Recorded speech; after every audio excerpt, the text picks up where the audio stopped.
guys, samahan niyo ako magluto nito. Oh. Bulldog cheese. Oh my God, ang ganda ng title niya. Ang ganda ng pangalan niya pala. Ayan guys, oh, hot chicken flavor ramen siya.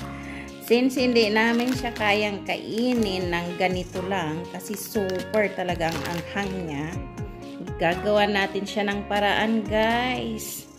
Ayan. Ang ganda, tuwang-tuwa ako sa sa pangalan niya, oh, Bulldog. Ayan guys, sabahan niyo ako.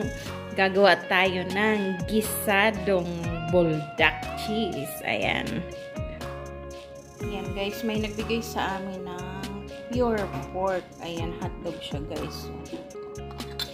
Ito ang isasahog natin sa gisadong bulldog. Ayan. Hindi ako makamove on sa title ng ng video ko ngayon. Ayan guys, so ihahalo natin siya. Tapos syempre ito, ayan, susubukan natin lagyan ng puso ng manok. Ayan. Ihalo natin siya, siyang magiging sahog. Ayan, kailangan natin ng bawang. 4 na piraso yan guys. Tapos syempre onion. Ayan, igigisa natin dyan. Ayan, lagyan natin siya ng carrots.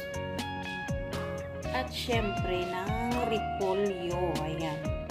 Para hindi masyadong maanghang, gagawin natin siya na parang lutong gisado talaga. Ayan. So mag-start na tayo guys.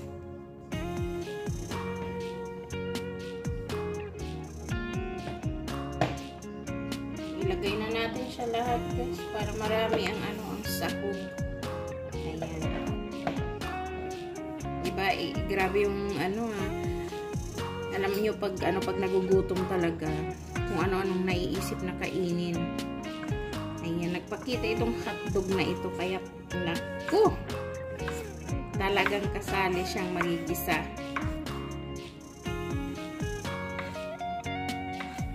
Ayan, hiwain muna natin guys kasi mahirap naman kainin ito. Malaki. Ayan, kailangan daw medyo hatiin muna ng tamang-tama lang sa pagsubo ba. Guys, bilisan na natin kasi nagugutom na kami ni Joan.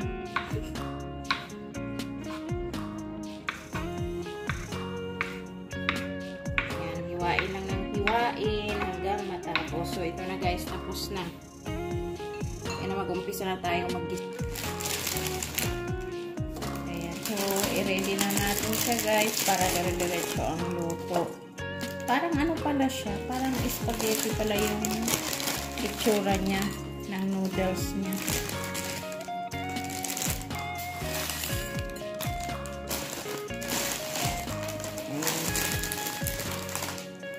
Tapos ito naman guys yung mga seasoning niya, oh. Ayan yung seasoning niya. Ito yung powder, ito yung soy. Ayan. Cheese pala ito, guys. Ayan, cheese pala siya, cheese powder. So, ilagay na natin siya sa maliit na bowl para mamaya ready tayo ng pagluluto. Ayan siya, guys. Ganyan pala itsura ng niya. Seasoning niya.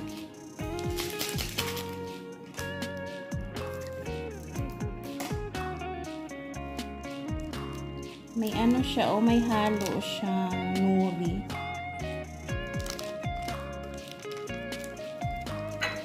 Korean talaga ang dating. Ito naman yung sauce niya guys. Oh my God, ito yata yung maanghang. Ayan, wala na tayong iba ilalagay guys. Yung seasoning niya, yun din ang gagamitin natin. Para pareho pa rin yung lasa.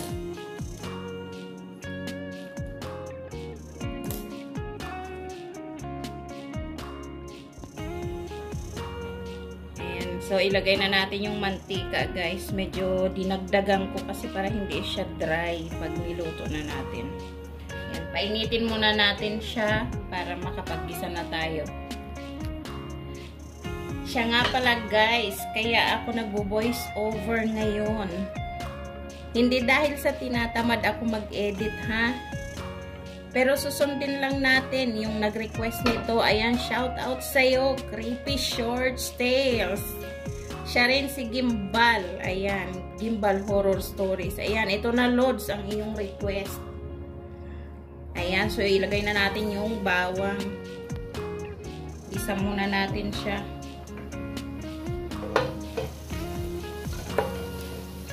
Siyempre, halo-halo mo. Kasi masusunog siya, siyempre.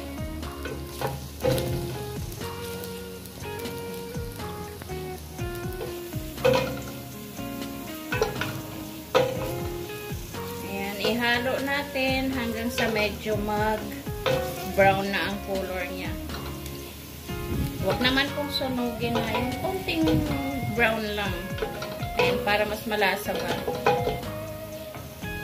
Tapos, ilagay natin yung sibuyas.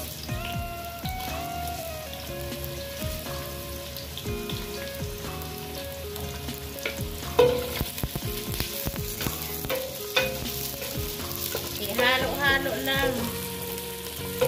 Ayan, shout out sa ating videographer. Ang taas-taas niya guys. Kung nakikita nyo lang siya. Nakatayo siya sa upuan at ako'y nahihirapan dito sa aming lutuan. Mas matangkad sa akin itong kasirola.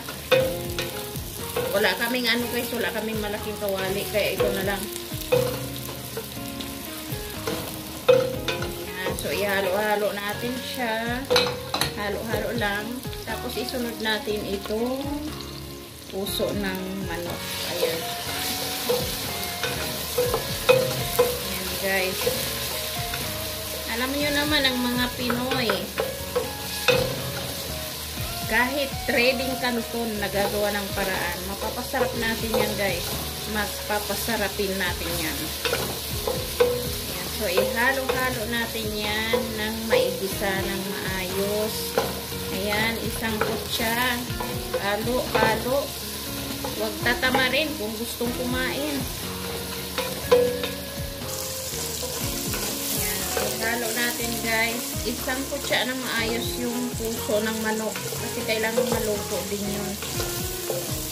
Ayan. Siya lang naman yung talagang pinaka-importanting maluto natin dyan.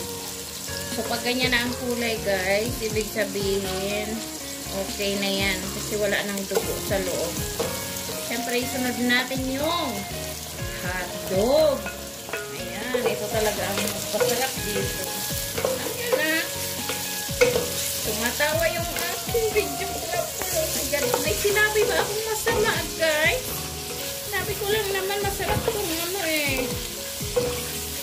So, ayan, ihalo natin siya, guys. Ihalo-halo. Oh, mga isip nyo, ha? Ihalo ko lang to. Tapos, isunod natin yung carrot. Ayan, igisa natin siya para maluto din.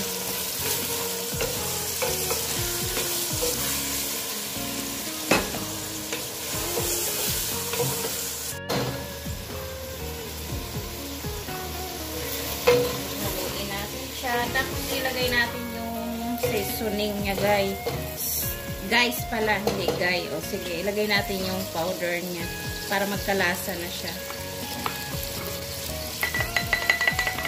Medyo itaktak para makuha yung tira-tira. Siyempre, nilagay na natin yung powder niya. Ilalagay naman natin yung sauce. Ayan.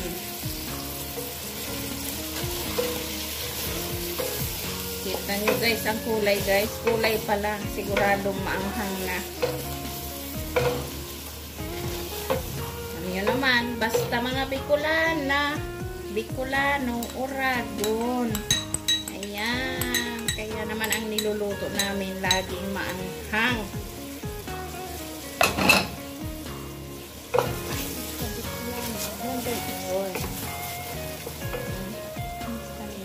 Ayan, so nailagay na natin siya guys. Ilagay natin yung repolyo.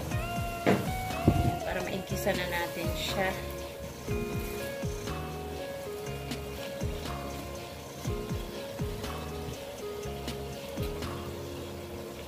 Siyempre, ihalo-halo na yan. Ayan. Sabi nga nila, i-mekos-mekos mo na yan. O, ito na. Na-mekos-mekos na siya.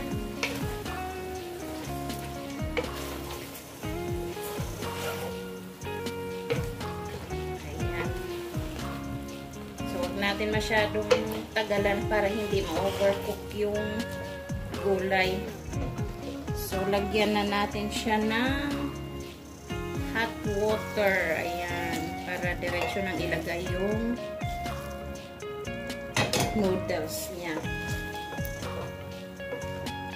Ayan guys. Hindi ko natatanggalin yung gulay guys. Kasabay na siya. Sasabay na natin siya. Ayan. Dagdagan pa natin konti ng sabaw. Kasi siguradong kakainin siya ng ng noodles.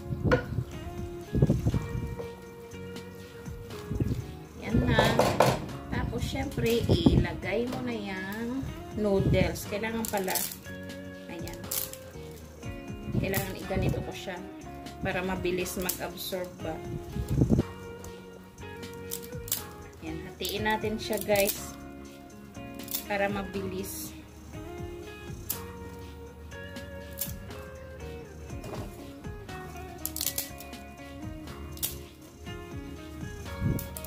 Ayan. Ayan gusto mo yung tunog na ganito. Oo, yan. May tunog yan.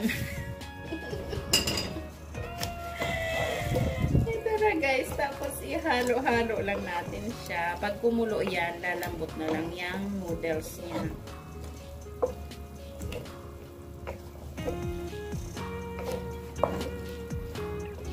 Yan. Wait natin siyang kumulo guys. Minuto lang yan.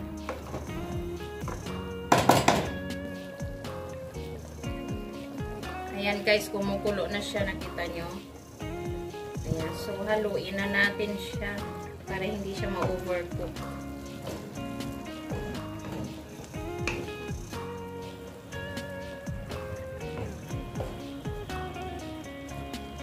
Kita nyo guys, hindi na overcook yung vegetable niya. Ayan, ganyan lang ang pagluto. Tapos yung sauce niya, mag-a-absorb siya dyan sa noodles. Ayan, kaya dapat tansyado lang. Mga ano lang yun guys, mga 2 cup na tubig. Wow! So, eto na siya guys. Nakikita nyo may konti siyang sauce. Kasi mamaya, matutuyuan siya.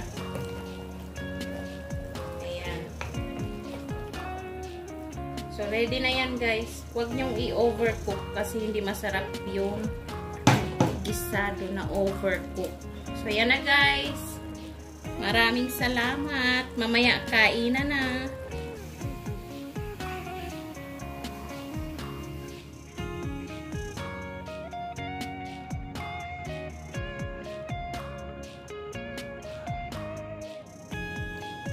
Ayan na guys. Kain na tayo. Ayan, syempre lagyan natin ng paganda ng kulay ito guys. Ayan, pampatakam. Ayan na guys. Ready na. Kainan na. So, eto na guys. Kain na tayo. Ayan yung niluto ko. O, itatry na namin ni Joanne ha.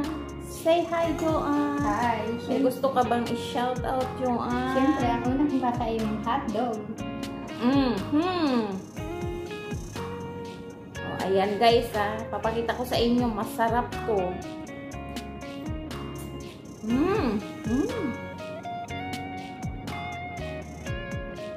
Masarap guys, hindi na siya maanghang masyado. Hotdog pa rin. Maniwala kayo sa akin. Yun ang paraan para mawala yung sobrang anghang. Iluto nyo ng ganito. Sarap. Tingnan nyo, akalain nyo. Parang siyang gisado, di ba?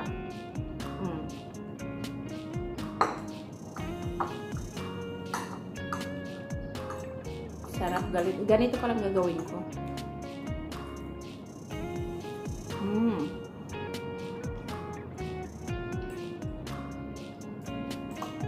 Yummy guys. Huwag nyo na rin siyang dagdagan ng asin, patis, o soy. Huwag na. Saktong-sakto yung yung seasoning na nakalagay. Tamang-tama siya kahit nilagyan nyo ng sabaw. Sakto. Sakto. Mm. Shout out sa mga nanonood. Kain tayo. Kain tayo guys. O, ito na yung ha. Yeba. Yeba. Ayan, Lord Script. Ito na yung iyong request. Ayan. Kinain talaga namin. Diba? Sarap.